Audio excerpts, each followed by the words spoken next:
Hello friends, तो मैं हूं आपका दोस्त एमडी यूनुस एनएसआर, आपके अपने ही यूट्यूब चैनल सिग्मा एकेडमी में स्वागत करता हूं। तो फ्रेंड्स, आज मेरा टॉपिक है क्लास 10th का चैप्टर नंबर 3 दो चर वाले रैखिक समीकरण युग्म के प्रश्नावली 3.2 का कुछ बचे हुए सवाल। तो ऐसे में आप लोगों को 3.2 का कुछ सवाल बताया था मैंने, जैसे कि 1 नंबर सवाल का बताया था, 2 नंबर का सारे सवाल बता दिए थे, 3 नंबर के सारे सवाल बता दिए थे। आज हम लोग पढ़ने वाले हैं 4 नंबर से। तो मैंने पढ़ा क्या था इसमें, मैंने पढ़ा था कि A1 A2 B1 B2 C1 C2 ये अगर सब बराबर हो जाता है तो उसे अनगिनत हल या फिर वो संगत भी हो जाते हैं। संगत में कैसा? आश्रित रूप में।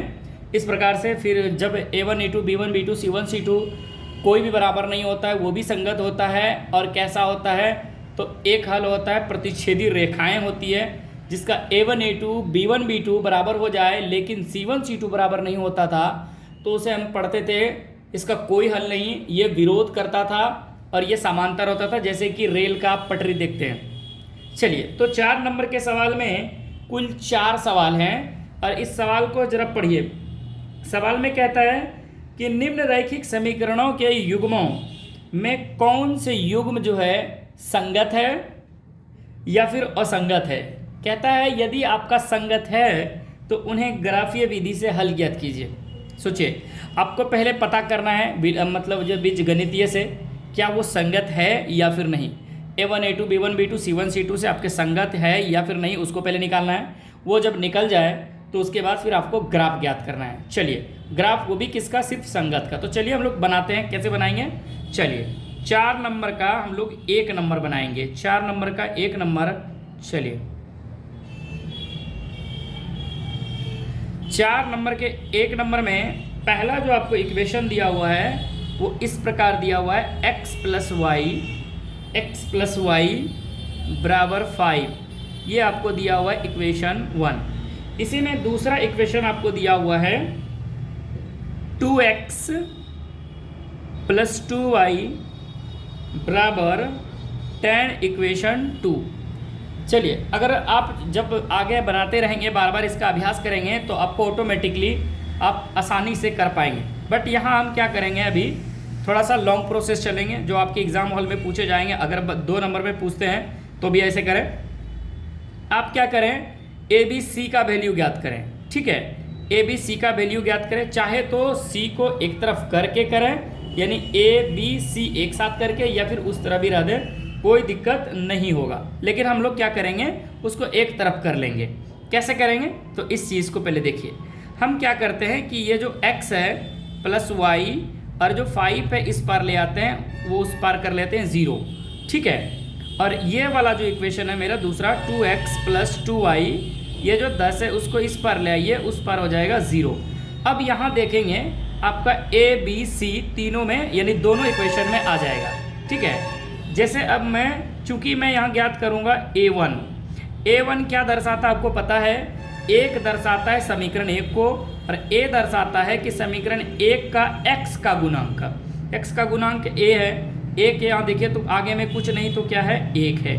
उसी प्रकार B1, आपको B1 समझा दिया। क्या है ये? इक्वेशन 1। तो इसके गुणांक में क्या है? 1, y के गुणांक में, कोमा C1 इक्वेशन 1, C में देखिए तो -5। उसी तरह इक्वेशन 2 से जैसे ही जाएंगे तो आप A2 देखेंगे, और A2 का मतलब यह है कि समीकरण दूसरा का x का गुणांक कितना है? 2। उसी प्रकार B2 जाएंगे, इसका मतलब यह है कि समीकरण 2 का b यानी y का गुणांक वो कितना है? 2, कोमा C2 का मतलब यह हुआ कि समीकरण 2 का c यानी अचर पद तो कितना है? -10 है। अब क्या करेंगे, चूंकि हमें पता होता है बीजगणितीय विधि से क्या, A1 A2 आप बराबर करें B1 B2 आप बराबर करें C1 C2। यही 3 केस होता है ना, मतलब एक सिंपल फंडा होता है। A1 A2 B1 B2 C1 C2 सबको एक साथ आप लिख लें। जब आप लिखेंगे तो सबका वैल्यू पुटअप कीजिए। तो A1 का वैल्यू 1, A2 का वैल्यू 2 बराबर B1 का वैल्यू 1, इसका वैल्यू 2, इसका वैल्यू आप देखिए तो -5 और इसका वैल्यू देखिए तो -10। माइनस कैंसिल, 5 कम 5 5 दूनी 10। ठीक है, इम्प्लाइज दे देते हैं।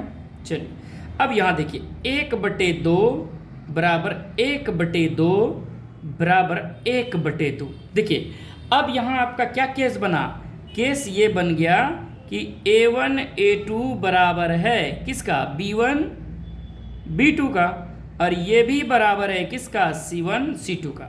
जब आपस में सभी बराबर हो जाते हैं तो ये कैसा होता है, अनगिनत हल। कैसा होता है, अनगिनत हल होता है। अनगिनत हल को ही हम क्या कहते हैं, संगत। याद कीजिए जब मैंने पढ़ाया था, जब भी रेखाएं ओवरलैप करती है या फिर जिसका हल निकलेगा, चाहे वो 1 हल हो, 2 हल हो, 3 हल हो, अनगिनत हल हो, वो कैसा होगा, संगत। असंगत में ये कैसा वाला है, आश्रित वाला है। ठीक है, तो आपको सिर्फ यहाँ बताना था संगत। तो ये तो मेरा संगत प्राप्त हो गया। कहता है कि जब आपका संगत प्राप्त हो जाए तो आप ग्राफीय विधि से हल करें। किस विधि से, ग्राफीय विधि से हल करें। तो चलिए अब चलते हैं प्रश्न से, यानी अब चलिए प्रश्न से।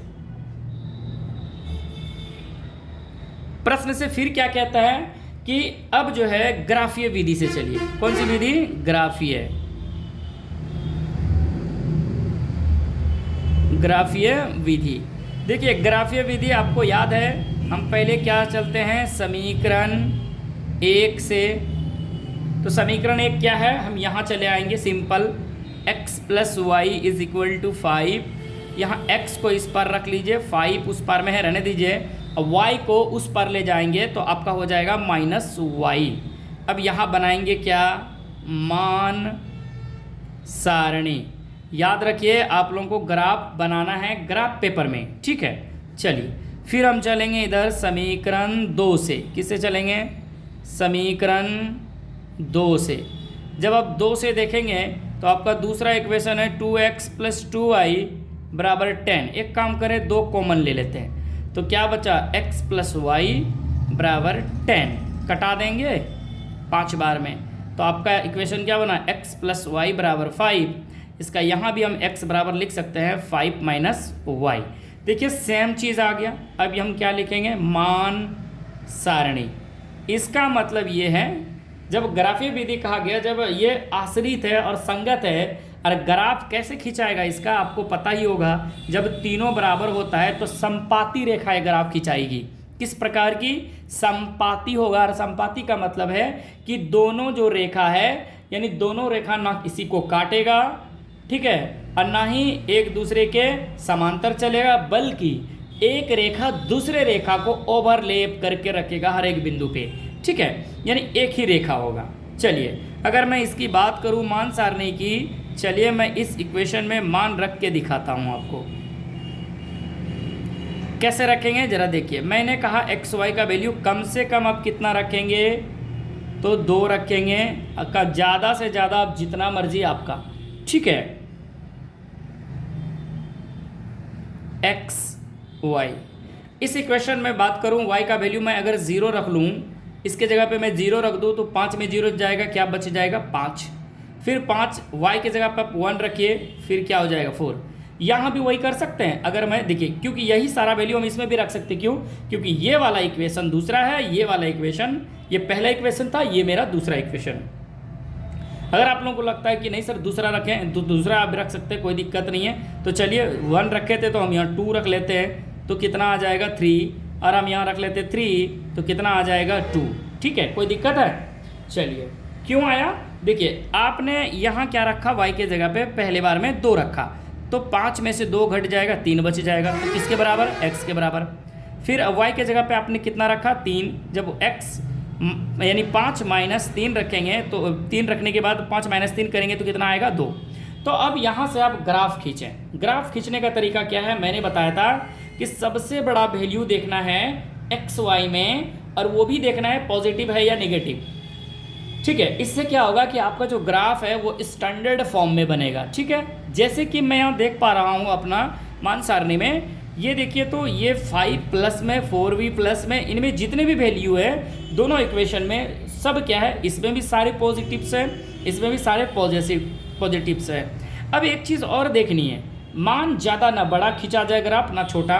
तो तो आप क्या करें, ऐसे मान देखिए जो सबसे बड़ा दिखे। सबसे बड़ा वैल्यू मेरा 5 दिख रहा है, वो भी किस में, x में।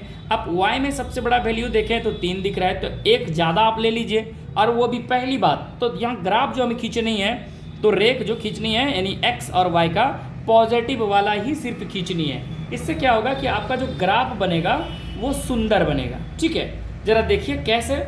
आप लोग हमेशा ग्राफ पेपर में ही बनाएं, ठीक है। चलिए, तो मैं ग्राफ आपको बना के दिखाता हूँ। चलिए, पहले मैं x वाला लाइन खींच लेता हूँ, क्योंकि x में जो लाइन कहा गया है वो कितना तक कहा गया है, ज़रा उस चीज़ को देखिए। मान लेता हूँ मैं यहाँ से यहाँ तक एक रेखा खींचा मैंने, ठीक है, x एक्सिस वाला। कैसा वाला, x, ये x डैश का मतलब ये नेगेटिव वाला। ठीक है, मैं यहाँ से कुछ बिंदु का नाम रख देता हूँ, कोई दिक्कत।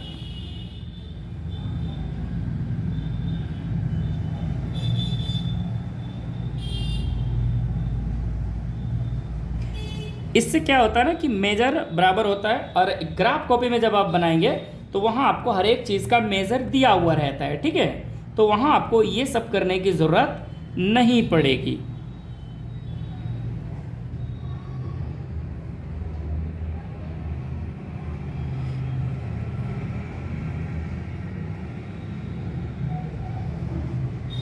चलिए, इतना सा वैल्यू मैंने लिया, ये y और ये इधर वाला y डैश। डैश का मतलब होता है कि एक तरफ पॉजिटिव है तो दूसरी तरफ नेगेटिव है। कैसे, चलिए मैं इसे 1 रख लूँ, मैंने यहाँ 2 रखा, 3, क्योंकि सबसे बड़ा वैल्यू मेरा क्या है, 5 है। एक और ले लेता हूँ, आप चाहें तो जितना आप ले सकते हैं, कोई दिक्कत नहीं है। ये देखिए, तो इसको 1 ले लेते हैं सिर्फ माइनस में, क्योंकि इसका माइनस का तो वैल्यू काम है नहीं, तो दोनों का -1 1 ले लिया। और आपको पता ही है कि जो मूल बिंदु होते हैं वो 0 0 होते हैं। ठीक है, मैं स्पेशल एक ग्राफ, किसी बच्चे को अगर ग्राफ सीखने में दिक्कत होता है तो उसके लिए मैं एक ग्राफ वीडियो लाऊंगा पूरा, 1 2 3 4 5। ठीक है, चलिए अब मैं क्या करूं, यहाँ से मान जो है रखना शुरू करता हूँ। चलिए, तो पहली बात, मैं पहला इक्वेशन से चलूँगा। पहला इक्वेशन क्या है मेरा, तो पहला इक्वेशन में जो वैल्यू रखना है वो इस प्रकार रखना, x y ऊपर नीचे करके। तो y का वैल्यू 0, x में कितना जाना है 5, यानी ये 5 और 0। एक बात बताइए, जब x में 5 हो गया तो y क्या है 0, तो इस बिंदु का नाम यही हो गया 5,0। थोड़ा सा हाईलाइट करिए उस बिंदु को। ठीक है, मेरा पहला बिंदु बना। जब मैं नेक्स्ट बिंदु पे जब जाऊंगा या नेक्स्ट कौन बनाऊंगा, तो जरा देखिए, तो निर्देशांक क्या बनेगा मेरा, तो नेक्स्ट निर्देशांक है 4 1, x में से 4 और y में से 1। अब एक चीज़ देखिए, 4 1 का मतलब ये हुआ कि आप ऐसे खींचिए जो उसके आसपास जाता हो और डिस्टेंस भी कवर करता हो।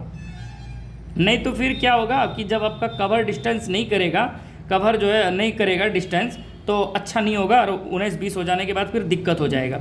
कितना तक था, 4 तक था, तो देखिए 4 1, यानी ये 4 के सीधा में, और इधर से जब आप देखेंगे तो 1 के सीधा में, इसका मतलब 4,1। अब आपके पास 2 बिंदु बना, क्या क्या, ये एक 5 और एक ये वाला, तो 2 निर्देशांक बन गया। अब इन दोनों निर्देशांक को क्या करें, हम मिला दें। जब आप मिलाएंगे तो इस प्रकार आप लकीर खींच सकते हैं। ठीक है, इसे हम किरण दे देते हैं इधर, और इधर भी इसको रेखा बना देते हैं। इससे क्या होगा कि इसे दोनों ओर बढ़ाया जा सकता है। अब इस इक्वेशन का मैं नाम रख दूं, ठीक है, इधर मैं रख दूं, कोई दिक्कत नहीं है।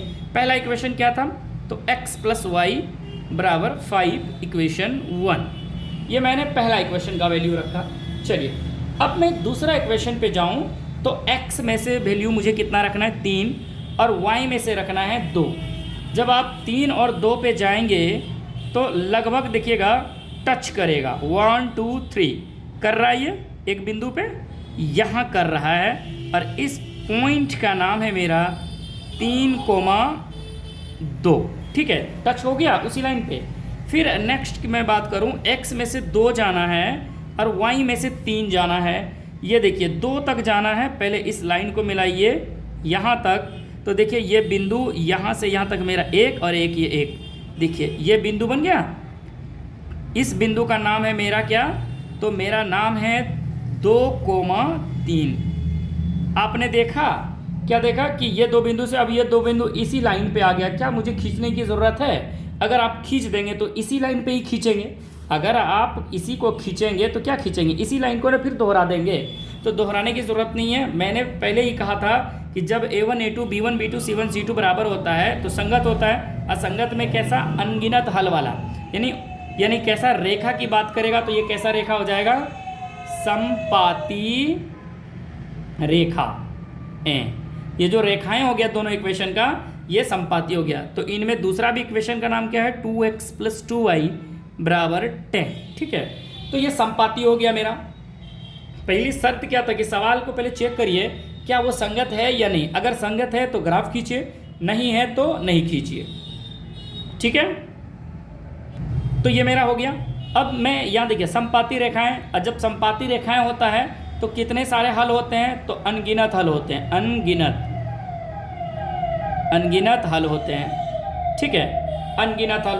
ठीक है, ये इस प्रकार से होते हैं। तो यहाँ आपको सिर्फ समपाती रेखाएं, समपाती रेखा का मतलब बता दिए थे कि एक रेखा दूसरे रेखा को पूरे ओवरलैप करेगा। ठीक है, तो ये मेरा 4 नंबर का पहला नंबर सवाल कंप्लीट हो जाता है। देखिए, किसी को अगर कोई दिक्कत होता है तो वो हमें कमेंट करके ज़रूर बताए। ठीक है, चलिए, ये था मेरा ये 4 नंबर का पहला नंबर सवाल। ठीक है, चलिए नेक्स्ट सवाल पे चलते हैं। इसी का 4 नंबर का दूसरा नंबर सवाल देखिए, इसमें भी वही करना है। पहले चेक कर लेते हैं। पहले हमें चेक करना होगा। पहले इक्वेशन क्या दिया हुआ है? दूसरा नंबर इक्वेशन आपको दिया हुआ है x - y =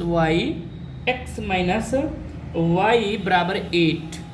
y = 8, ये इक्वेशन आपको 1 दिया हुआ है। दूसरा इक्वेशन है 3x - 3y बराबर में क्या दिया हुआ है? तो ये दिया हुआ है 60। क्या दिया हुआ है? 60 दिया हुआ है। ठीक है, जरा देखते हैं। अब ये इक्वेशन आपको 2 दिया हुआ है। अब यहाँ आपको या तो इसको ऐसे भी डायरेक्ट लिख सकते हैं, लेकिन हमें क्या करना है? एक बात याद रखिएगा, हमेशा x - y - 8 = 0। क्यों? आपको पहले यहाँ A1 A2 B1 B2 C1 C2 कर लेना है। ठीक है, जब आप आगे जाएंगे तो क्या होगा? देखिए एक बात, ये प्लस वाला इस पर आएगा तो आप ऐसे भी C1 का वैल्यू -8 रख सकते हैं। 16 जो है ये इस पर आ जाएगा तो C2 का वैल्यू -16 हो जाएगा। इस प्रकार आप रख सकते हैं। ठीक है, तो हम क्या कर लेते हैं? इस प्रकार हम लिख लेते हैं। तो हम इसको भी हम लिख लेते हैं 3x - 3y - 16 = 0। ठीक है, अब यहाँ आप क्या ज्ञात करेंगे? A1। देखिए, A1 का मतलब हो गया इक्वेशन 1। ठीक है, ये इक्वेशन यही 1 को मैंने इस फॉर्मेट में लिखा A1, और इसका वैल्यू कितना है? 1। फिर इसका बात करूँ, ये B1 का मैं अगर बात करूँ तो B1 का वैल्यू हो जाएगा -1। C1 का बात कर लूँ तो C1 का वैल्यू हो जाएगा -8। उसी तरह A2 की मैं बात करूँ तो A2 का वैल्यू देखिए तो 3, कोमा मैं B2 की बात करूँ तो B2 का भी वैल्यू है -3, कोमा जैसे ही C2 देखता हूँ तो C2 का वैल्यू हो जाता है -16। चूँकि अब आपको बीजगणितीय से चेक करना है तो बीजगणितीय क्या होता है? A1 A2 = B1 B2 = C1 C2। पहले चलते हैं, अब रखते वैल्यू। A1 का वैल्यू 1, इसका वैल्यू 3, इसका वैल्यू -1, इसका वैल्यू -3, और इसका वैल्यू देखिए तो -8, इसका वैल्यू -16। माइनस से माइनस 8 × 8, 8 दूना 16। क्या आपका बराबर आया? चलिए देखते हैं। 1/3 बराबर है 1/3, लेकिन ये वाला बराबर नहीं है। क्यों नहीं है? ज़रा देखिए तो, क्योंकि 1/3 तो आ रहा है, लेकिन अंत वाला बराबर नहीं हुआ। तो नहीं होने का मतलब यह है कि बराबर को लिख के काट दें। तो इसका मतलब हो गया A1 A2 तो बराबर है किसका? तो आप बोलेंगे कि B1 B2 का, लेकिन सर बराबर नहीं है कौन? C1 C2। और जब बराबर नहीं होता इसका मतलब हो जाता है कोई हल नहीं। जब बराबर ही नहीं तो कोई हल नहीं, और इस स्थिति में कैसा बन जाता है? असंगत बनता है। कैसा बनता है? असंगत। तो जब आपका असंगत आ जाएगा तो इसे ग्राफ विधि बनाने की ज़रूरत नहीं है। ठीक है, तो इसे आप ग्राफ विधि से नहीं बनाएंगे। ये 4 नंबर का दूसरा नंबर सवाल यहीं समाप्त हो जाता है। ठीक है, क्योंकि इस सवाल में कहा गया था जो संगत होगा उनका आप ग्राफीय विधि खींचें, नहीं है तो नहीं खींचें। चलिए इसी तरह मैं 4 नंबर का तीसरा नंबर सवाल पे जाता हूँ। 4 का मैं तीसरा सवाल देखता हूँ। तो तीसरा नंबर सवाल ये है 2x plus y -6 is equal to 0। देखिए आपको इस प्रकार ये दिया हुआ है, आप इसे मान लीजिए इक्वेशन 1, कोई दिक्कत नहीं है। फिर दूसरा दिया हुआ है आपको 4x - 2y, ठीक है। अब -4 इज इक्वल टू 0 इक्वेशन 2। चलिए ये आपके पास वैल्यू है। अब यहाँ से देखते हैं क्या ये बराबर है या फिर नहीं। कैसे? तो हम यहाँ डायरेक्ट इसमें a1 ज्ञात करेंगे। a1 ज्ञात करने का तरीका, x के गुना में जो संख्या है पहला इक्वेशन का, a1 तो बताता है क्या, समीकरण 1 यानी 2, कोमा इसी तरह b1 जब करेंगे आगे तो b1 का वैल्यू हो जाएगा +1, कोमा c1 पे जैसे लिखेंगे तो -6। उसी तरह a2, जब a2 जाएंगे तो 4, कोमा जैसे ही b2 लिखेंगे तो b2 का मतलब हो जाएगा -2, कोमा c2 जैसे लिखेंगे तो -4। अब यहाँ आप चूँकि जानते हैं क्या कि a1 a2 बराबर b1 b2, अभी आप बराबर कर रहे हैं c1 c2, क्यों कर रहे हैं अब पता करेंगे आगे। तो इसलिए आप क्या करेंगे कि आप वैल्यू रखिए। जब वैल्यू आप रखेंगे तो आप a1 का वैल्यू 2 रखेंगे, इसका वैल्यू 4 रखेंगे, ठीक है। फिर अभी बराबर लिख लेते हैं, इसका वैल्यू 1 लिखेंगे और इसका वैल्यू -2 लिखेंगे, ठीक है। उसके बाद आगे चलेंगे तो ये -6 लिखेंगे, -4 लिखेंगे। जो कटता है उसे कटा दीजिए, माइनस से माइनस कैंसिल, 3 दूना 6, 2 दूनी 4। जब आगे की ओर जाएंगे तो आप पाएंगे 1/2 पॉजिटिव में, और ये अगर चाहें तो चिन्ह को अगर रखने दें तो ऐसे लिख सकते हैं -1/2, और ये बराबर ऐसे लिखे तो 3/2। क्या कोई बराबर है? अगर आप लोगों को लगता है कि 1/2 बराबर है तो नहीं है। क्यों नहीं है बराबर? इसका एक रीज़न ये है कि ये वाला प्लस में है और ये माइनस में है। ये 2 का माइनस यहाँ लिखे या फिर यहाँ लिखे या फिर ऊपर लिखे तो ये तो प्लस वाला हो गया ना, लेकिन ये वाला जो बीच वाला 1/2 है ये माइनस में है, तो ये प्लस और माइनस के भी बराबर नहीं होगा और ना ही ये बराबर। इसका मतलब है कि तीनों आपस में कोई बराबर नहीं है। तो इसका मतलब ये हुआ कि a1 a2 भी बराबर नहीं है किसका, b1 b2 का, ना यही है बराबर और ना ही ये बराबर है किसका, c1 c2 का। देखिए तो मैंने कहा था कि जब या तो सब बराबर हो जाए या फिर कोई बराबर ना हो या फिर पहला दूसरा बराबर ना हो, तो ऐसे स्थिति में आपको पता है कैसा हल होता है, एक हल, कितने हल, और जब हल निकलेगा तो वो कैसा होगा, संगत। सवाल में यही पूछ रहा था, संगत है तो संगत है। जब संगत होगा तो आपको पता है क्या करना है आप लोगों को, तो आप लोगों को ग्राफ खींचनी है। 4 नंबर में क्या करनी है आप लोगों को, ग्राफ खींचनी है। तो चलिए प्रश्न से, कौन सी विधि, तो ग्राफीय विधि।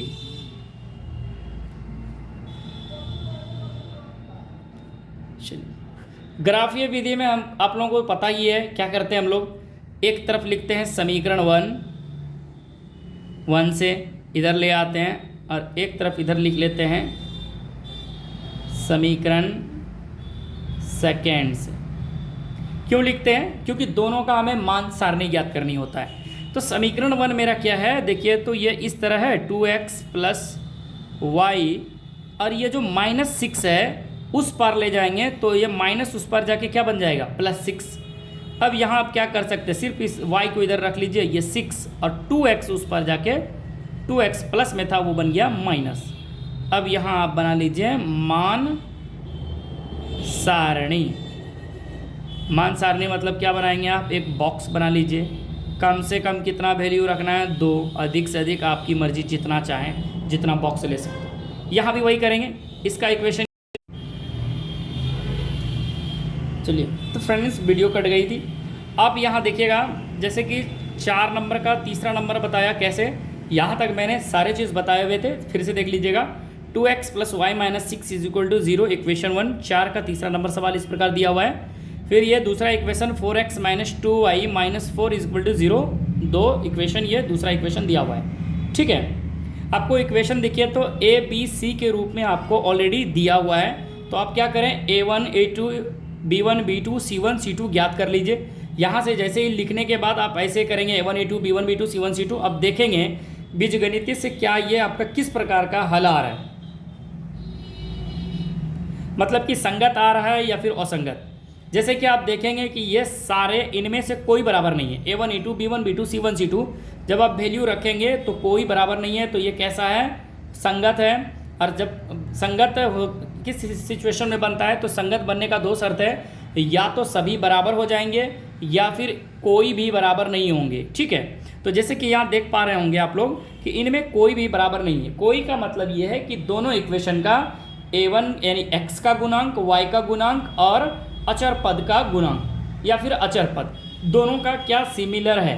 तो इनमें कुछ भी सिमिलर नहीं मिल रहा है। ठीक है, तो ऐसे देखिए ये संगत बन गया। संगत का मतलब है कि जिसका हल होगा, चाहे वो अगर कोई भी बराबर नहीं है, इसका मतलब उसका एक हल ज्ञात होगा। ठीक है, इस सिचुएशन में फिर जब संगत आ जाएगा तो आपको क्या कहा गया था कि ग्राफी विधि से हल करना है आप लोगों को। तो जैसे आप देख पा रहे हैं कि ग्राफी विधि से मैंने इस प्रकार करा। ये समीकरण 1 देखिए, तो यहाँ से 2x + y - 6 = 0 इस तरह था। इसको मैंने इस प्रकार लिखा, 2x + y जो -6 है आपका, देखिए तो वो 0 के उस पार हो जाएगा तो प्लस बन जाएगा। ये मैंने y = 6 - 2x लिख के मान सारणी बनाया। ठीक है, सेम उसी तरह इसका भी करना है। कैसे करेंगे जरा देखिए। तो समीकरण 2 से मैं समीकरण 2 को लिख लेता हूँ। जैसे कि मेरा 4x - 2y -4 है, उस पर चला जाएगा तो क्या बन जाएगा, +4।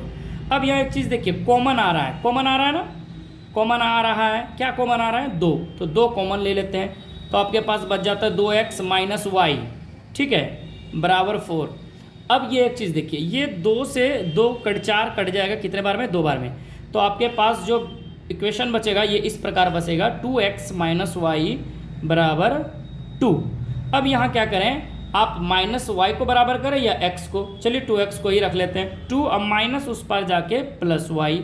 अब आप क्या करें कि ये x बराबर आप ऐसे लिख सकते हैं 2 + y, और पूरे बटे में आप क्या लिख सकते हैं, 2 लिख सकते हैं। अब x बराबर, अब यहाँ क्या बनाएंगे आप, मान सारणी बनाएंगे। तो मान सारणी बनाएंगे, देखिए तो ये इस प्रकार आप बॉक्स लिखेंगे x y का।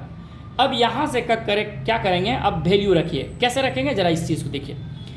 अगर मैं इस इक्वेशन पे चलूँ, यहाँ मैं किसका वैल्यू रखूँगा, x का, क्योंकि x का ही कोई मान रखूँगा तो वो मेरा क्या होगा, 6 - 2 के साथ मल्टीप्लाई होने के बाद वो या तो वो सब्सट्रैक्शन या फिर एडिशन के साथ साथ वो वैल्यू आएगा। जैसे देखिए, अगर मैं इस x का वैल्यू 0 रख लूँ, क्या रख लूँ, 0, किसका वैल्यू, x का, तो x के घर में 0 रखूँगा। ठीक है, जैसे मैंने 0 रखा तो ये बन जाएगा मेरा 2 × 0 क्या हो जाएगा, 0।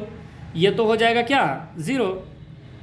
कैसे होगा आप लोगों को पता ही है, 2 × 0 करेंगे 0 तो 6 हो जाएगा। y का वैल्यू कितना आ जाएगा, जहाँ x का वैल्यू आ रहा है किसका आएगा, y का। अगर आप x का जगह पे 1 रखिए, x के जगह पे आप क्या रखें, 1, क्यों, 2 × 1 2, 6 में से 2 जाएगा कितना, देखिए ये 0 से लेके कुछ भी वैल्यू आप रख सकते हैं जो आपको क्या हो, आरामदाह हो ग्राफ के लिए। ठीक है, जब इस पे नेक्स्ट इक्वेशन पे चलेंगे वही काम करेंगे, लेकिन इसमें शर्त यह है कि नीचे में 2 आया हुआ है, ध्यान रखिए, ऐसा वैल्यू रखिए जो कट जाए। जैसे मैं कहता हूँ y का वैल्यू आप क्या रखें, इसमें 0। देखिए इस बार मैं नीचे y इसलिए रखा क्योंकि यहाँ y का वैल्यू रखा, और जो भी मेरा हल करने के बाद आएगा वो किसका वैल्यू आएगा, x का, तो मैं x वाला में रखूँगा। जैसे मैंने यहाँ रखा 0, तो 2 में 0 को जोड़ेंगे तो 2 हो जाएगा, और 2 से 2 कट जाएगा कितने बार में, 1 बार में। अगर मैं 1 रख दूँ तो 2 1 कितना हो जाएगा, 3, जो 2 से कटेगा नहीं, या फिर दशमलव में आएगा। तो आपको ग्राफ में अगर बना रहे हैं तो दशमलव में लाइए, और नहीं तो सिंपल है, आप दूसरा वैल्यू रख लीजिए। जैसे मैं रख सकता हूँ यहाँ 2, अगर मैं y के जगह पे 2 रख दिया तो 2 2 कितना हो जाएगा, 4, और 2 से 4 कट जाएगा कितने बार में, 2 बार में। तो आपका यहाँ क्या हो गया कि वैल्यू सटीक हो गया। ठीक है, अब यहाँ एक काम करें, अब यहाँ ग्राफ खींचें। ग्राफ खींचने का एक शर्त मैंने क्या कहा था कि आप हमेशा इसमें सबसे बड़ी संख्या ढूंढिए। जैसे कि मेरा y का सबसे बड़ा वैल्यू 6 है और x में सबसे बड़ा वैल्यू 2 है, तो मैं क्या करूँगा कि y, अच्छा एक चीज़ और भी देखना है, क्या नेगेटिव है तो नेगेटिव वाले को लेंगे, अगर नहीं है तो नहीं लेंगे। ठीक है, उससे क्या होगा कि आपका ग्राफ स्टैंडर्ड बनेगा। जैसे कि मैं यहाँ देख पा रहा हूँ कि मेरा जो y का वैल्यू है वो बड़ा है, जैसे मैं यहाँ से यहाँ तक ले लिया। देखिए अब ये मैं कुछ निशान दे देता हूँ इंची करके। ठीक है, आप लोग ग्राफ कॉपी में ही हमेशा बनाएं। ठीक है, उससे क्या होगा कि आप लोगों को आसान होगा। ठीक है, आसानी होगा मतलब ग्राफ खींचने में, नहीं तो फिर दिक्कत हो जाएगा आप लोगों को।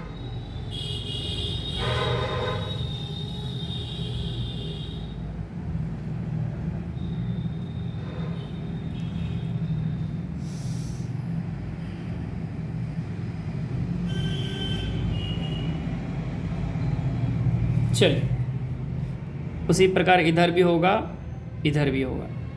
1 2 3 4, सबसे बड़ा वैल्यू क्या है? चलिए मैंने 4 तक लिया। ये x वाला लाइन है और आपको इधर पता है ये भी कौन सा लाइन है, तो x एक्सिस ही है, लेकिन कैसा वैल्यू इधर आएगा? माइनस वाला वैल्यू आएगा। और यहाँ आपको पता है 0 होता है, मूल बिंदु है। y में भी इधर क्या होता है? माइनस। नीचे जो होता है क्या होता है? y डैश यानी, और ऊपर क्या होता है आपको पता है? प्लस होता है, पॉजिटिव होता है। तो यहाँ मैं देख लूँ 1 2 3 4 5 6 7। अब मैं क्या करूं, यहाँ मान रखते हैं। कैसे रखेंगे जरा देखिए, आपको पता ही है। अभी x का 0 जब भी किसी का कहेगा तो 0 यहीं होगा, और y में 6, तो y में 6 का मतलब एक बिंदु यहाँ, इसको हाईलाइट कीजिए। और कैसा लिखेंगे निर्देशांक? तो पहले x 0, अब बाद में y 6 पहला हो गया। फिर दूसरा चाहिए इसी का, x में से आप 1 जाएंगे और y में से आप 4 जाएंगे। अब यहाँ एक चीज़ देखिए, आप इंची से खींचिए और सीधा लेके जाइए। जैसे कि मैं यहाँ इस तरह आप खींच पा रहा हूँ, जैसे आप ग्राफ कॉपी में देखेंगे तो आपको ये करने की ज़रूरत नहीं पड़ेगी। ठीक है, वहाँ ऑटोमेटिक आपका दिया हुआ रहता है। तो ये लगभग मेरा 4 यानी 1,4 ये हुआ। ठीक है, और मैं क्या करता हूँ, इन दोनों निर्देशांक बिंदु को मैं क्या कर लेता हूँ, तो मिला देता हूँ। जैसे मैं यहाँ से खींचना शुरू करूँ, यहाँ से इस प्रकार तक खींचा मैंने, और इसे मिला देता हूँ इस प्रकार। ठीक है, जब आप इसे मिलाएंगे तो इस इक्वेशन का नाम लिखिएगा।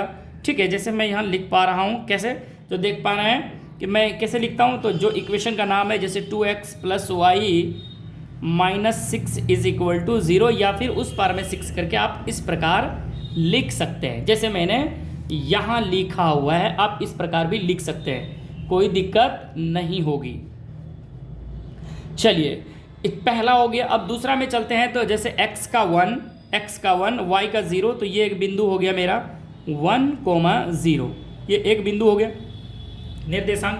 दूसरा निर्देशांक 2 2 है, यानी x में भी 2 है, y में भी 2 है। इसका मतलब है कि दोनों में 2 से जाना है। ठीक है, कैसे जाना है? 2 तक जाना है, 2 से 2 तक जाना है। तो ये मेरा यहाँ से 1, यहाँ से यहाँ तक 2, ये 2। अब एक चीज़ देखिए, इस मूल बिंदु का नाम हो गया 2,2। अब देखिए आपके पास 2 बिंदु बना, ये। अब इन दोनों निर्देशांक को आप क्या करें? मिला दें। जब इस तरह आप मिलाएंगे तो देखिए प्रतिच्छेदी हो गया। अब प्रतिच्छेदी का मतलब होता है क्या? तो आपका संगत। अरे इसका कितना हल निकलता है? 1 हल निकलता है।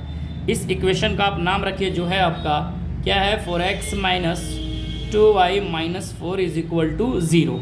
ठीक है, तो ये 4 नंबर का आपका तीसरा नंबर सवाल समाप्त हो जाता है। और एक और सवाल है 4 नंबर में, जरा उसको देखते हैं। तो 4 नंबर सवाल क्या कहता है, इस चीज़ को फिर आपको चेक करना है। आपको जो इक्वेशन दिया हुआ है उस चीज़ को देखिए। आपको दिया हुआ है 2x - 2y, ठीक है, -2 = 0। फिर दूसरा इक्वेशन दिया हुआ है 4x - 4y -5 is equal to 0, यानी ये आपको दिया हुआ है इक्वेशन 1 और ये दिया हुआ है आपको इक्वेशन 2। देखिए यहाँ आपको ए बी सी के रूप में दिया हुआ है, तो आप सिर्फ लिखिए a1 यहाँ आप लिख सकते हैं a1 का वैल्यू 2, कोमा b1 का वैल्यू आप लिख सकते हैं -2, कोमा c1 का भी वैल्यू दिया हुआ है -2। उसी प्रकार a2 का वैल्यू आप जैसे लिखेंगे तो आप लिख पाएंगे 4, b2 का जब वैल्यू लिखेंगे तो b2 का वैल्यू आप लिखेंगे -4, कोमा c2 का जब आप वैल्यू लिखेंगे तो आप लिख पाएंगे -5। अब चूंकि आपको पता ही है बीजगणितीय से a1 a2, ठीक है, बराबर पहले लिखिए b1 b2, फिर इसको भी बराबर लिखिए c1 c2। अब सबका वैल्यू पुटअप कीजिए। जैसे आप करेंगे a1 a2 का मतलब 2 और इसके नीचे में क्या है 4, फिर देख लेते हैं बराबर है या फिर नहीं। चलिए b1 यानी -2 और इसका देखिए तो -4, ठीक है। फिर आगे चलते हैं -2 बटे -5, ये कट गया, ये कट गया। अब देखिए कटा सकते हैं, नहीं कटाएंगे तो कोई दिक्कत नहीं, 2/4 दोनों का है 2/4, यानी पहला दूसरा तो बराबर है लेकिन ये बराबर नहीं है। बराबर होगा कभी 2/4 के बराबर 2/5 होगा? नहीं होगा। इसका मतलब ये हुआ कि a1 a2 बराबर है किसका, b1 b2 का, लेकिन ये वाला जो पार्ट है c1 c2 बराबर नहीं है। जब नहीं है तो इसका मतलब कोई हल नहीं है, कोई हल नहीं है। और कोई हल नहीं होता है तो ये कैसा होता है, असंगत होता है। कैसा होता है, असंगत। तो आपका 4 नंबर सवाल यहाँ समाप्त हो जाता है, ठीक है। अब चलते हैं हम लोग 5 नंबर सवाल पे, ठीक है।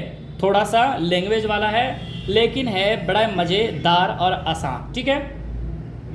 चलिए, तो जो मेरा 5 नंबर सवाल है, 4 का 4 कंप्लीट होने के बाद मैं फाइनली चलता हूँ 5 नंबर पर।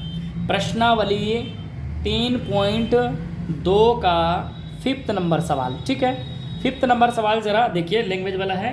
कहता है कि एक आयत है, पहले हम आयत बना लेते हैं। आयत आपको पता है क्या होता है, जिसकी आमने सामने की भुजा बराबर होती है, यानी लंबाई और चौड़ाई होती है।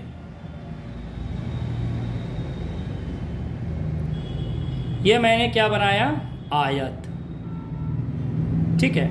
अब सुनिए, सवाल में कहता है एक आयताकार बाग है, यानी बाग यानी बगीचा है, जिसकी लंबाई चौड़ाई से 4 मीटर अधिक है।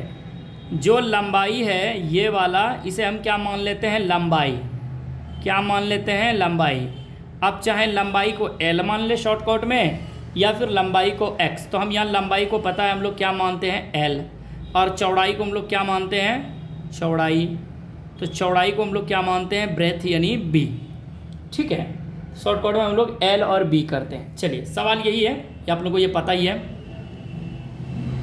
इसमें 2 इक्वेशन बनाना है। कैसे बनाना, तो ये कहा गया। उसके बाद कहता है कि 4 मीटर का अर्ध परिमाप 36 है, यानी इसका आयत का आधा परिमाप दिया है, पूरा परिमाप नहीं दिया। परिमाप आपको पता है चारों तरफ से होता है, ये। देखिए, परिमाप का मतलब होता है लंबाई कितना है, 2 लंबाई जोड़ेंगे, फिर कितने चौड़ाई, 2 चौड़ाई, 2 लंबाई जोड़ 2 चौड़ाई बराबर होता है परिमाप। क्या होता है, एक परिमाप होता है आयत का। इसका कह रहा है आधा। चलिए, ऐसे सवाल में करना क्या है, माना। चलिए, सॉल्यूशन लिख लीजिए आप लोग सॉल्यूशन लिखिए, उसके बाद लिखिए माना। क्या कहा गया था, आयताकार बाग है ना, आयताकार बाग, बाग मतलब बगीचा। बाग की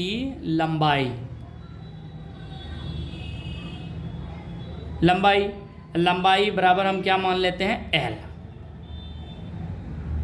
तथा चौड़ाई, तथा आयताकार बाग की चौड़ाई या फिर तथा चौड़ाई बराबर b, ब्रेथ b हो गया, ठीक है। अब प्रश्न से आइए, सवाल में देखिए क्या रहा है, उस चीज़ से ध्यान से दीजिए। पहली बात कहता है कि इनमें सवाल क्या कह रहा है, आयताकार बाग जिसकी लंबाई L, चौड़ाई b, देखिए जब भी अधिक कम कहे, मैंने क्या कहा था कि दोनों को आपस में क्या करें, आप बराबर कर दें। जैसे कह रहा है सवाल में, जिसकी लंबाई यानी जो एल है चौड़ाई से 4 मीटर अधिक है, तो ये 4 ऑलरेडी पहले से अधिक है, तो अगर मैं इसमें 4 जोड़ दूं तो बराबर हो जाएगा। एक दूसरा शर्त यह है कि आप इसमें 4 कम है, तो इसका मतलब है कि 4 इसमें ज़्यादा है, और 4 ज़्यादा है तो आप इसमें 4 माइनस कर देंगे तो इसके बराबर हो जाएगा। तो आप यहाँ क्या करें, L माइनस बी, इस पार ले आइए, उस पार क्या बच गया +4, और ये बन गया मेरा पहला इक्वेशन। ठीक है, कोई दिक्कत, ये पहला इक्वेशन बन गया। चलिए पुनः प्रश्न से आइए,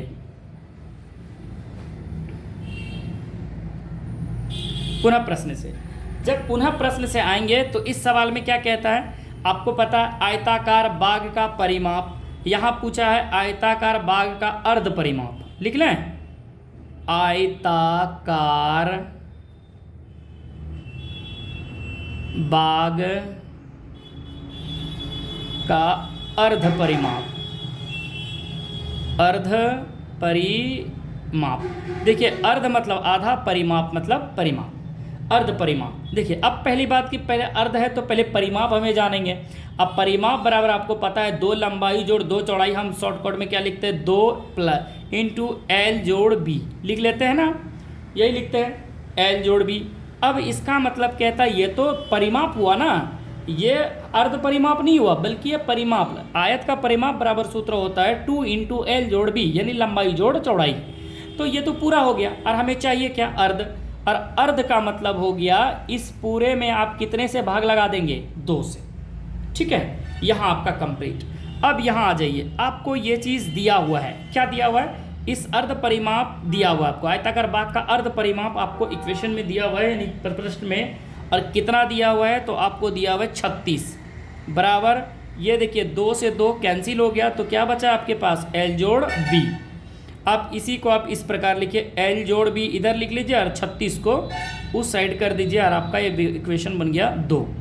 अब यहाँ लिखिए प्राप्त समीकरण युग्म, क्या प्राप्त हुआ, तो L माइनस बी बराबर 4 इक्वेशन 1। दूसरा इक्वेशन आपके पास आया L जोड़ B बराबर 36 इक्वेशन 2। देखिए अगर मैं शॉर्टकट इसका अगर कहूँ कि आपको निकालिए कि लंबाई कितना होगा और चौड़ाई कितना होगा, जब भी आपको सिंपल इक्वेशन दिखे, अगर चलिए तो मेरा प्राप्त समीकरण युग्म क्या प्राप्त हुआ था, तो एक हुआ था L माइनस बी बराबर 4, मैं फिर से लिख लेता हूँ, यानी पहला इक्वेशन जो हुआ था L minus b is equal to 4, और दूसरा हुआ था L plus b is equal to 36। अब यहाँ क्या देखते हैं, अब कहता है यहाँ से आपको कहता है लंबाई चौड़ाई की विमाएँ बताएं, यानी जो लंबाई है और चौड़ाई है वो कितने सेंटीमीटर या मीटर में जो भी है विमाएँ आपको बतानी है। ठीक है, तो आप क्या करेंगे ऐसे सवाल में, आपको मैंने शुरू में ही पढ़ाया था प्रतिस्थापन विधि और एक विलोपन विधि, याद होगा आप लोगों को, एक विलोपन विधि। तो विलोपन विधि से आप क्या करें, L और B का मान ज्ञात करें। किस विधि से, विलोपन विधि से। चलिए अब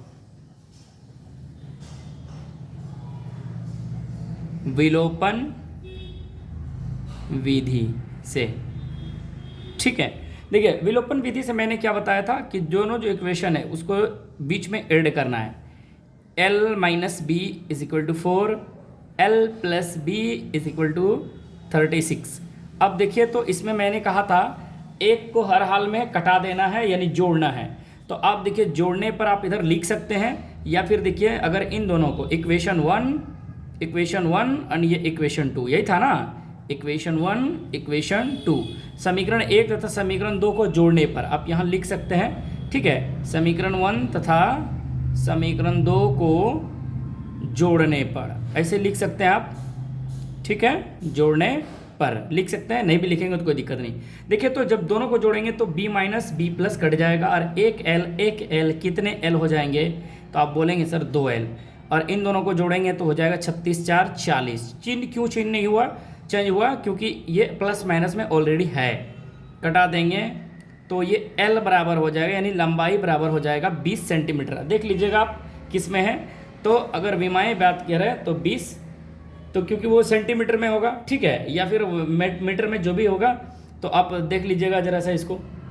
तो ये विमाएँ दिया हुआ आपका मीटर में, तो ये 20 मीटर हो गया, ठीक है। लंबाई मतलब चौड़ाई, ये 20 मीटर, अभी यहाँ हम लिखेंगे नहीं, यहाँ 20 लिखिए सिर्फ, ठीक है। अब क्या करें, समीकरण 1 में क्या करेंगे, समीकरण 1 में 1 या 2 कहीं भी आप रख सकते हैं। समीकरण 1 या 2 में किसका मान रखेंगे, यानी L का मान रखने पर, ठीक है, रखने पर। तो समीकरण आपका क्या है, L minus b is equal to 4, ठीक है।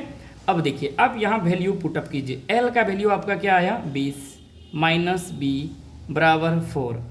एक काम करें, माइनस बी को इधर रहने दें, 4 को 4, अब प्लस 20 जो है उस पर जाके माइनस 20 हो जाएगा। तो आप देखेंगे जो माइनस बी है और आपके पास इधर हो जाएगा -16, माइनस से माइनस कैंसिल, तो आप यहाँ देख पा रहे हैं ब्रेथ जो बी है वो मेरा 16 m आया, ठीक है। अब अतः आप यहाँ बोल सकते हैं आयताकार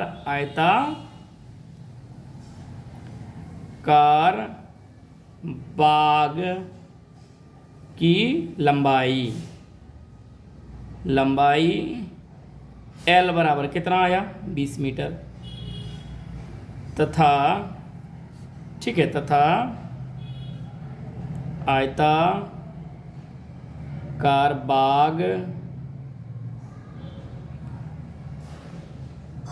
बाग की चौड़ाई, ठीक है, चौड़ाई B बराबर कितना, 16 मीटर, ठीक है।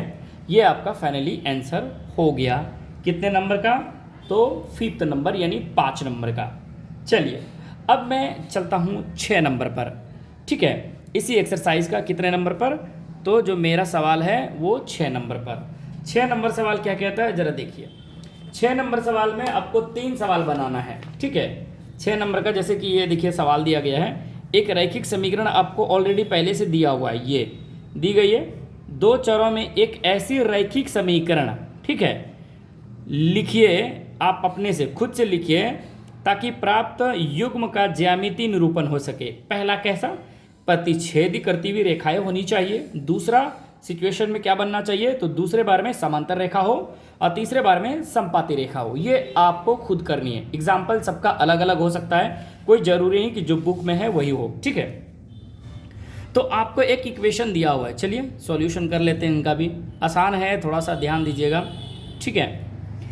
तो जब इसे आप देखेंगे तो आपको पहला एक इक्वेशन ऑलरेडी दे चुका है, क्या दिया हुआ है, गिवन है, यानी दिया है क्या, तो आप देख पा रहे हैं यहाँ क्या आपको गिवन है, तो आपको गिवन है 2x plus 3y minus 8 is equal to 0, ठीक है। ये एक इक्वेशन है, मान लेते हैं इसे इक्वेशन 1। अब आपको मानना है, ठीक है, तो आपको मानना है हर सिचुएशन के अनुसार। जैसे कि इसमें पहली बार क्या कहा गया है, प्रतिच्छेद करती हुई रेखाएं होनी चाहिए, ठीक है।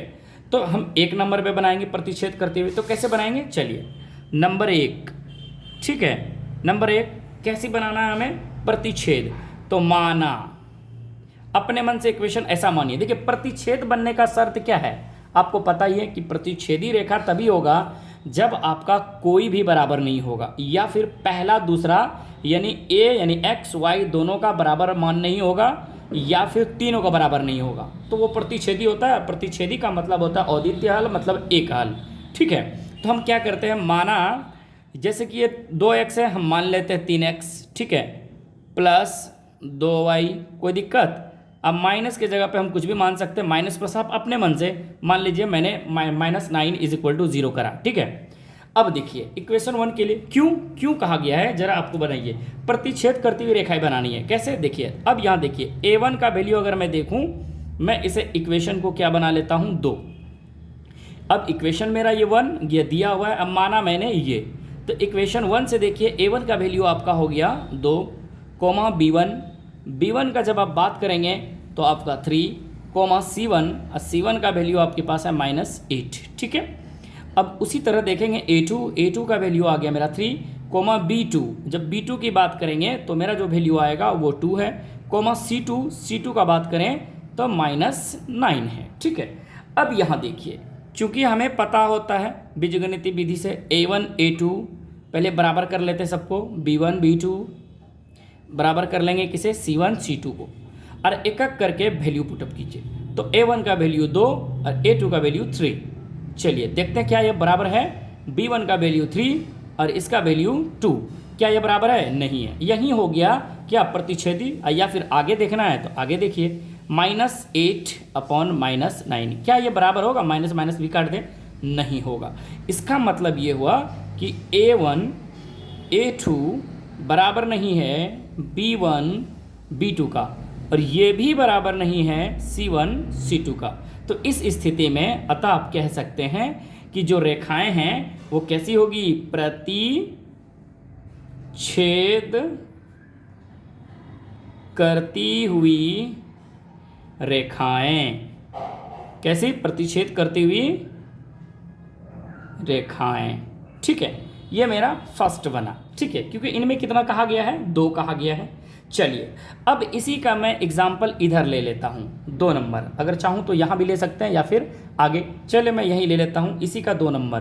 ठीक है, यानी यहाँ आपको गिवन है 2 नंबर, देखिए 2 नंबर में फिर माना। अब ऐसे इक्वेशन फिर मानिए जो इस बार क्या कहता है? इस बार कह रहा है समांतर रेखा हो। समांतर रेखा का मतलब रेल का पटरी हो, या तो सभी समान होना चाहिए। ठीक है, समांतर का मतलब यही होता है, यानी कि जिसका अंत वाला बराबर ना हो। समांतर मतलब रेल पटरी, और रेल पटरी का मतलब है कि पहला दूसरा तो बराबर होगा बट तीसरा बराबर नहीं होगा। तो अगर मैं इसे इस तरह मान लूँ, जब माना 2x, जैसे मैं इसे 4x मान लूँ, 2 गुना करके, अब प्लस 3 दूनी 6y। ठीक है, ये दोनों तो बराबर हो जाएगा। और माइनस या प्लस में हम क्या मान लेते हैं? जैसे कि मैं 12 मान लेता हूँ बराबर 0।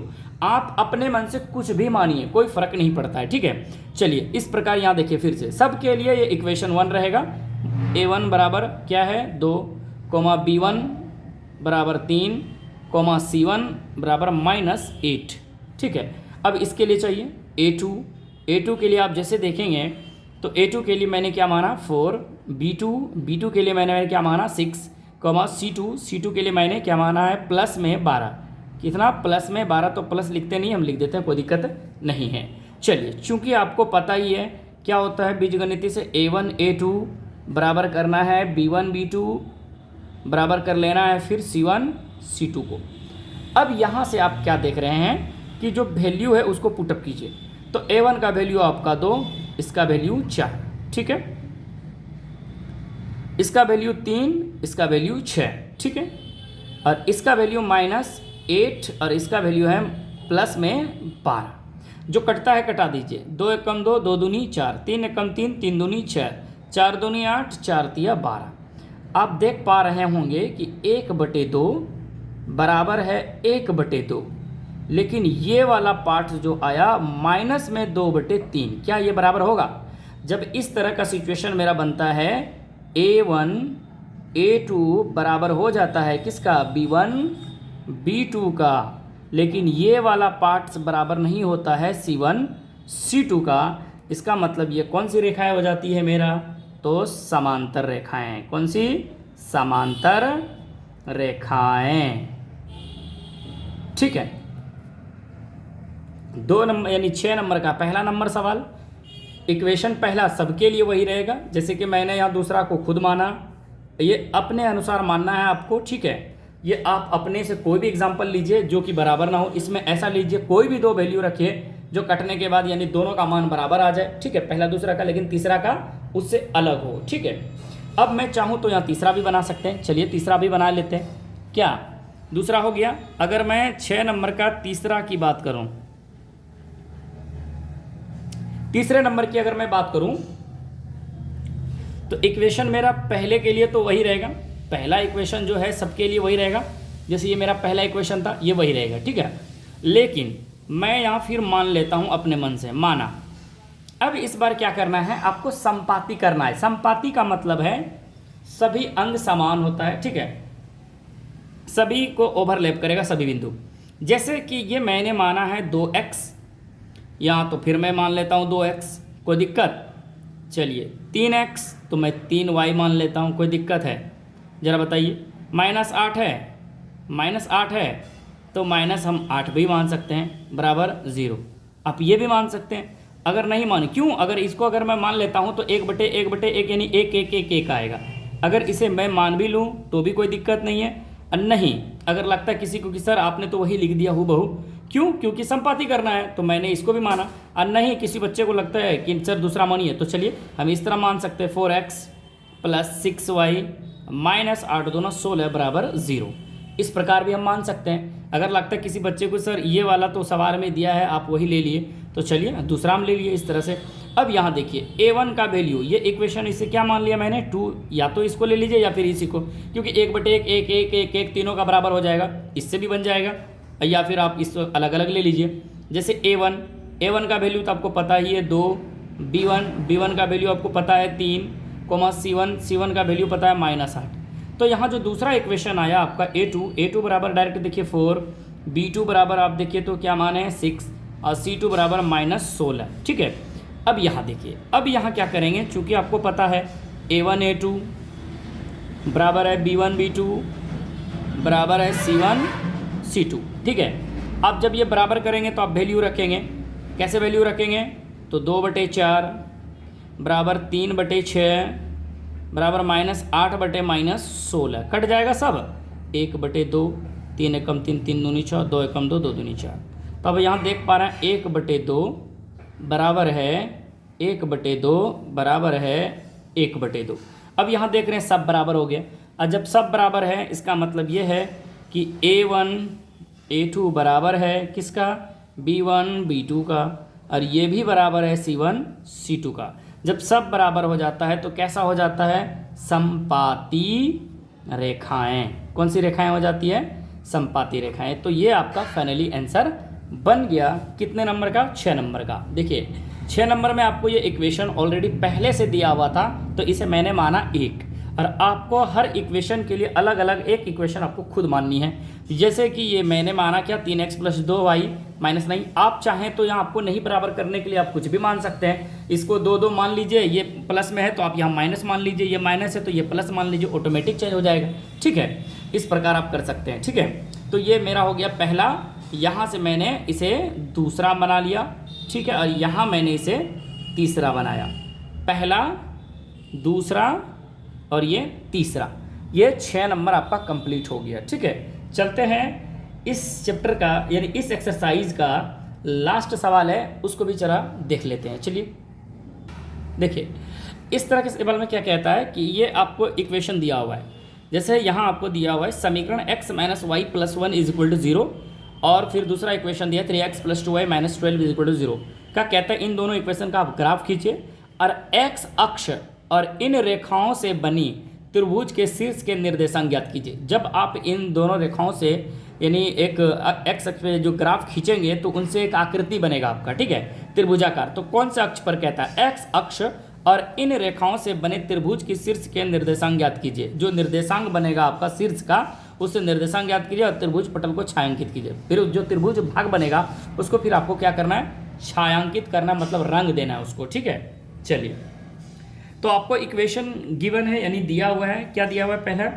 x - y = यानी y + 1 = 0। ठीक है, ये आपको एक इक्वेशन दिया हुआ है। आप चाहें इसको इस तरह बनाएं, x - y और जो +1 है उस पर जाके -1, इसे इक्वेशन 1 मान लें। कोई दिक्कत नहीं होना चाहिए। तथा दूसरा इक्वेशन आपको दिया हुआ है, क्या दिया हुआ है जरा देखिए तो, 3x + 2y -12 = 0। ठीक है, ये आपको इक्वेशन गिवन है। अब क्या करें, ये 3x + 2y रहने दें इधर और 12 को उस पर ले जाएं तो हो जाएगा अब +12, इक्वेशन आपका हो गया 2। ठीक है, तो अब यहाँ इक्वेशन आपका 2 बन गया। अब इन दोनों इक्वेशन से आपको ग्राफ ये निकालना है। ग्राफ निकालना है तो समीकरण 1 से चलते हैं। समीकरण 1 से क्या करेंगे आप, x - y बराबर -1 है, एक काम करें x को इधर रख लें -1 और y उस पर जाके +y। अब यहाँ इसका क्या बनाएंगे हम लोग, पता है आप लोगों को, मान सारणी बनाएंगे। ठीक है, अब मान सारणी के लिए हम लोग क्या करते हैं, तो एक बॉक्स बनाते हैं, जैसे कि आप इस प्रकार आप पढ़ते आ रहे हैं और आपको हमेशा बताया है मैंने कि जब भी आप लोग ग्राफ बनाएंगे तो ग्राफ कॉपी में ही बनाएं, एक्स वाई। ठीक है, अब यहाँ एक चीज़ देखिए, अब ये y का वैल्यू अपने मन से रखिए। जैसे मैं अगर y का वैल्यू रख लूँ कुछ, जैसे मैं रख लूँ क्या 0, अगर y के जगह पे मैं 0 रख लूँ तो x का जो वैल्यू आएगा -1। क्यों आएगा? क्योंकि ये 0 और -1 जोड़ेंगे तो -1 होगा। -1 किसके बराबर? x के बराबर। अगर आप 1 रख लें, क्या रख लें? y के जगह पे 1 +1 -1 क्या हो जाएगा? 0। तो जो 0 आएगा वो किसके जगह पे आएगा? x के बराबर आएगा। ये हो गया। ठीक है, इधर आइए समीकरण सेकेंड से, समीकरण सेकेंड से। तो अब क्या देखते हैं समीकरण सेकेंड से? तो आपका जो इक्वेशन है 3x + 2y = 12 जो है, अब क्या करते हैं 3x को इधर रख लेंगे, ये 12 - 2y को उधर ले जाएंगे तो प्लस की जगह पे वो क्या हो जाएगा? माइनस, चिन्ह बदल जाता है, आपको पता ही है। हम यहाँ क्या करते हैं, सिर्फ x को रख लेते हैं, 12 - 2y, और जो नीचे में 3 है यानी जो गुना में 3 था वो अब कहाँ आ गया? नीचे में। अब यहाँ क्या बनाएंगे हम लोग? मान सारणी। ठीक है, मान सारणी। इसके लिए भी वही काम जो आप कर रहे हैं। कितने बॉक्स लेने हैं? 3, पहले में x दूसरे में y मान लीजिए। ये कोई ज़रूरी नहीं कि आप नीचे y, देखिए अच्छा लगता है पहले x बाद में y। ठीक है, अब यहाँ आप मान रखिए। चलिए इसको थोड़ा सा मैं हल करता हूँ, इसको किसी बच्चे को डाउट ना हो। 12 - 2y जैसे ये है और नीचे में क्या है? 3। तो आप एक काम करें, ये जो y है, मैंने जो ये तीर दिया यानी y के जगह पर आप कुछ वैल्यू रखिए। जैसे मैं कहता हूँ x बराबर 12 - 2 गुना y बराबर क्या रखा मैंने? 0। y बराबर क्या रखा पहली बार में? 0। देखिए क्यों रखा, इस चीज़ को देखिए ध्यान से। तो ये मेरा क्या है नीचे में? तो 3 है। इस चीज़ को देखिए, ये 12 का 12 2 गुना 0 करेंगे तो 0 हो जाएगा। तो 12 में 0 घटेगा, क्या बचेगा? 12। अब 3 से घटाएंगे, 3 चौके 12। तो आपका जो x का वैल्यू आया वो क्या आ गया? 4 आ गया। ठीक है, फिर सेकेंड बार में फिर यही आप x बराबर फिर लिखेंगे 12 - 2 गुना। अब देखिए आप ऐसा वैल्यू रखिए जिससे कि माइनस करने के बाद देखिए, अगर हम 1 रख लें, ध्यान दीजिएगा, नीचे में मुझे क्या रखना है? 3, क्योंकि कटना भी चाहिए। अगर मैं 0 रख लूँ तो 0 तो मैंने रख लिया, अब क्या रखना है? 0 के अलावे रखना है। जैसे मैं 1 रख लूँ, 2 × 2 तो 12 में 2 घटेगा 10, 3 से कटेगा नहीं। अगर मैं 2 रख दूँ, 2 दूनी 4, 12 में से 4 घटेगा 8, 3 से कटेगा नहीं। अगर मैं 3 रख लूँ, क्या रख लूँ? 3। अगर मैं y का वैल्यू 3 रखूँ तो 3 दूना कितना हो जाता है? 6। 12 - 6/3, तो आपका फाइनल आंसर हो जाएगा 6/3 और 3 दूनी 6, 3 दूनी 6। तो आपका कटने के बाद आपका वैल्यू क्या आ जाएगा? 3 दूनी 6। देखिए 12 - 6/3 यानी 6/3 और 2 कट जाएगा 2 बार में। कितने बार में कट जाएगा? 2 बार में। देखिए मैंने y का वैल्यू इस बार कितना रख लिया? 3, और इससे पहले मैंने क्या रखा था? 0 रखा तो आपका वैल्यू क्या आया? 4। इस बार मैंने 3 रखा तो मेरा वैल्यू क्या आया? 2 आया। ठीक है, तो ये तो मेरा हल हो गया, यानी मान सारणी निकल गया।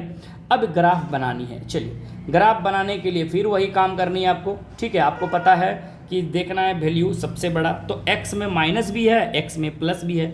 इसका मतलब है कि ऑलरेडी x में ही बड़ा जाना है और y में सबसे बड़ा वैल्यू 3 है, वो भी कैसा? प्लस वाला। ज़रा इस चीज़ को देखिए, मैं इस ग्राफ को इधर बना लेता हूँ। ठीक है,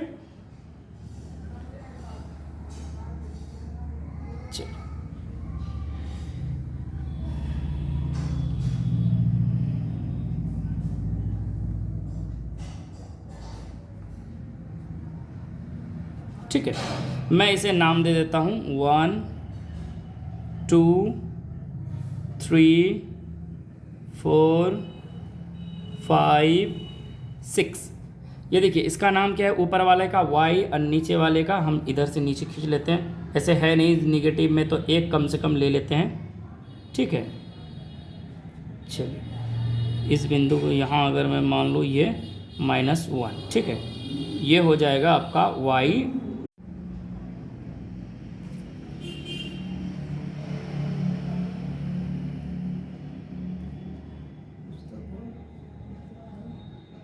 चलिए आगे की ओर चलते हैं। तो इसमें आप डॉट डॉट से आप दर्शा सकते हैं, मतलब डॉट डॉट नहीं, एक मेज़र मात्रा देते हैं। आप लोग हमेशा बोलते हैं ग्राफ कॉपी में बनाएं। ग्राफ कॉपी में क्या मिलेगा आपको कि जो मेज़र ये जो हम लोग बना रहे हैं ये आपको बनाने की ज़रूरत नहीं होगी। जैसे कि यहाँ हम डॉट लिखेंगे, फिर -1 लिखेंगे, ठीक है, ये फिर 1 लिखेंगे, ये आपको वहाँ करना नहीं पड़ेगा क्योंकि वहाँ सबका मेज़र एक मात्रा में दिया हुआ रहता है, ठीक है। चलिए, तो आप लोग ये सब कर पाएंगे। आप इसे x पॉजिटिव, इधर x निगेटिव करते हैं। आपको पता है बीच में 0,0 मूल बिंदु होता है, ठीक है। अब यहाँ से क्या करें, आप जो है इन बिंदुओं को, इन निर्देशांकों को क्या करें, आप नोट करें इसमें। चलिए एक एक करके दर्शाते हैं। तो पहला जो है मेरा x में -1, तो x में -1 ये थोड़ा हाईलाइट करें, y में 0, तो ये 0, तो ये एक यहाँ आ गया, क्या, -1,0। चलिए एक बिंदु बना। इसी इक्वेशन का दूसरा बिंदु है x में से 0, लेकिन y में वैल्यू 1 जाना है, यानी ये वाला 0,1। अब यहाँ देखिए आपका इस दो बिंदु से एक रेखा खींची जाएगी, इस प्रकार खींची जाएगी। देखिए हम खींच लेते हैं इस प्रकार, ठीक है। इस प्रकार मैंने खींचा और इसे इक्वेशन का नाम लिख देता हूँ इसमें, ठीक है। इसमें इक्वेशन का नाम लिखेंगे तो ये जो मेरा इक्वेशन था क्या था, ज़रा देखिए, x - y + 1 = 0, ठीक है। आप इस प्रकार लिखें या फिर आप चाहें तो मैंने जो इस प्रकार बनाया था आप इस प्रकार लिख सकते हैं, कोई दिक्कत नहीं होगी। चलिए, तो इसी में अब ये तो मेरा पहला हो गया। अब दूसरे वाले का ग्राफ देखते हैं। x में से आपका 4 और y में से 0, इसका मतलब हाईलाइट कीजिए, यानी 4,0, ठीक है। तो ये आपका पहला निर्देशांक बना, ठीक है। अल्लाह, अच्छा दूसरे बात इसमें चलते हैं। जैसे 1 होने के बाद x पे 2 जाना है और y में कितना जाना है, 3 जाना है, ये। अब ये देखिए, इसके लिए मैंने क्या करा था कि जब भी ग्राफ बनाएंगे तो इसमें सटीक बैठता है। अब यहाँ हमको मेज़र करना होगा, फिर मिलाना होगा, वहाँ क्या होगा, अब बिंदु डायरेक्ट मिल जाएगा, ठीक है। चलिए, तो जैसे यहाँ बहुत देखना होता टेढ़ा मेढ़ा, जैसे कि ये मेरा ये कितना था, 2 और 3 था ना, हाँ 2 और 3, तो 2 पे गया मैंने, 1 2 3, तो ये देखिए मेरा 3 का बिंदु ये बन रहा निर्देशांक। तो ये वाला निर्देशांक जो है इसके सीधा में मेरा 2, कितना बन जाएगा, 3। तो आपका एक निर्देशांक यहाँ और एक निर्देशांक यहाँ। अब इन दोनों को मिला दें। जब आप इन दोनों को मिलाएंगे तो इस प्रकार ये कटेगा। चलिए मैं क्या कर लेता हूँ, इन दोनों को आपस में मिला लेता हूँ। तो मैंने मिलाया। जब आप मिलाएंगे, ठीक है, जब आप मिलाएंगे इस प्रकार, ठीक है, तो अब देखिए यहाँ से एक त्रिभुज बन गया, त्रिभुज बन गया। और इस जो रेखा बना इसका इक्वेशन का नाम क्या है, जरा इसको देखिए। तो ये आपका है 3x + 2y - 12 = 0। चाहे आप इसको लिखें या फिर आप ऊपर वाले को लिखें, कोई दिक्कत नहीं है। अब क्या करें, इसे पेंसिल से रंग दें। अब क्या करें, इसे पेंसिल से रंग दें। देखिए ये क्योंकि ये ग्राफ में नहीं बनाया है, इसलिए ये जो मेरा निर्देशांक है वो थोड़ा मिस हो रहा है, ठीक है। नहीं तो ये मेरा जो परफेक्टली 2.3 ही आएगा।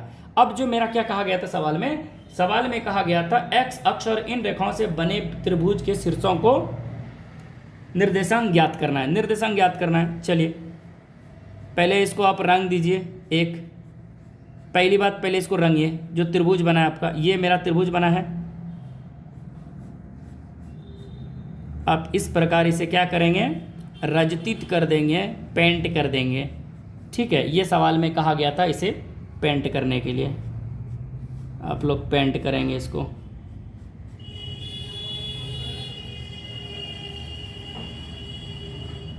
इस प्रकार आप लोग पेंट करिएगा।